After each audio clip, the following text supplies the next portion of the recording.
तमाम तारीफ़ें उस पाक परवरदिगार के लिए सज़ावार हैं जो सारी कायनात का हकीकी मालिक है।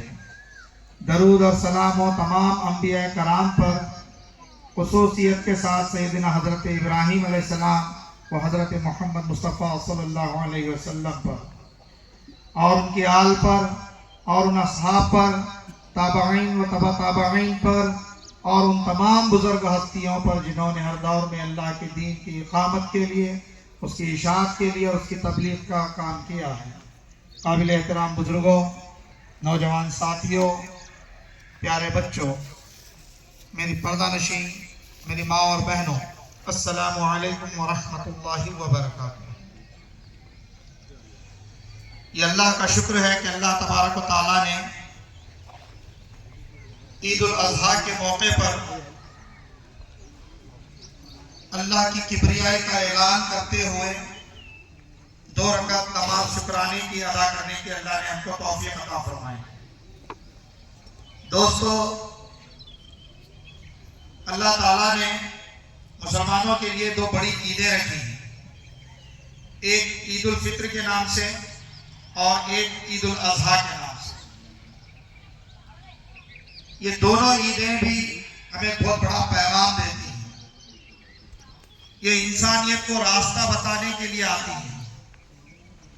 अल्लाह तबारक व तआला ने हजरत इब्राहीम अलैहिस्सलाम की जिंदगी में उन्होंने जो आजमाइशें में अल्लाह ताला ने उनको जो डाला और वो पूरे आजमाइशों में पूरे उतरे, तो अल्लाह ने उनको दुनिया का इमाम बना दिया और रहती दुनिया तक उनका ये पैगाम, उनकी वो कुछ ऐसी चीजें जो अल्लाह को बहुत महबूब थी, क़यामत तक के लिए उसे इबादत का दर्जा करार दिया। और सबसे बड़ी हैरत की बात यह है कि अल्लाह रब्बुल आलमीन है कौन? इतनी बड़ी हस्ती कि जिसका तसव्वुर करना मेरी और आपकी अकल में इतनी गुंजाइश ही नहीं है कि हम अल्लाह की हस्ती का तसव्वुर कर सकें। ये कायनात के ज़र्रे, ये जो डस्ट आप देख रहे हैं, ज़र्रा जिसे कहते हैं, अगर एक ज़र्रा भी अगर इसको काउंट कर लिया जाए तो आप जिस दुनिया में रहते हैं वो दुनिया उस ज़र्रे का हिसाब नहीं हो सकती।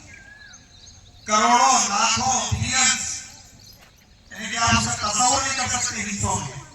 इतनी फैली हुई ये कायनात का वो मालिक है, वो मुख्तदिर है और वो अपने एक बंदे को निकालो बोले और उसका पूरी तरीके से हो गया, उसकी मोहब्बत में इतना आगे निकल गया कि अल्लाह ने इस बंदे की कोशिशों को कबूल करके ये कहा कि ये मेरा दोस्त है, खलील है।